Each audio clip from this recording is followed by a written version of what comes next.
Wow, ang ganda ng view. Sakayhan. Hi. Napunta kami ng Santa Teresita, Dumaran. Wow. Medyo malayo-layo, 5 oras. 5 to 6 hours ang travel time namin. Pero sabi ni Jing, kukunin lang daw namin ng 8. Sama kayo sa amin. Nakakapagod lang, pero masaya. Masaya naman. Aga-aga namin umalis, 4:30 no? 4:30. 4:30 umalis kami ng Puerto. So ilang oras lang tulog mo? Anong oras na? 2 oras. Ilang oras na ang tulog ko, kulang na kulang.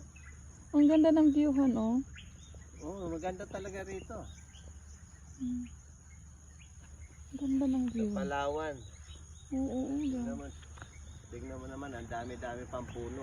Gani, oh. Parang, ano? Ano na, wala na ano. Yan, yung mga shuttle, nagkakabulan. Gagawan sila ng pasahero.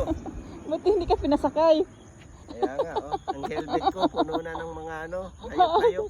Akin din, yung mga, huwag Ano, doon, isa yung na mga yung ano, ginalaw. ng mga hayop.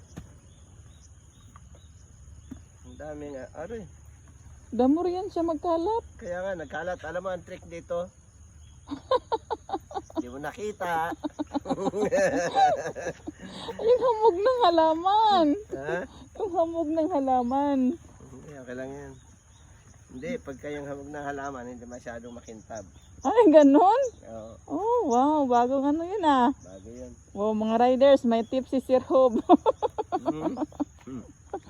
Ganun pa paglinis ng helmet. Ano yun? Wala tayong choice. Walang tubig eh. Kasi, Ang ganda. Grabe. Ay, may kalsada pa doonhan. Oh.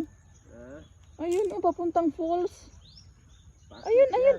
Ay, yun, oh. Oo, Pide Road. Sobrang taas, no? Ay, paano yun? Ano ng motor? Grabe ka. Yan ang akyatin. Maakyat yun ng motor? Oo, tignan mo tayo. Ito yung ano ng bagyong Odette. Tara na. Paano na tayo? Oh, sige, sakay na. Malayo pa ano natin. Ibiyahin natin. Bye-bye. Sakay ka na. Oh.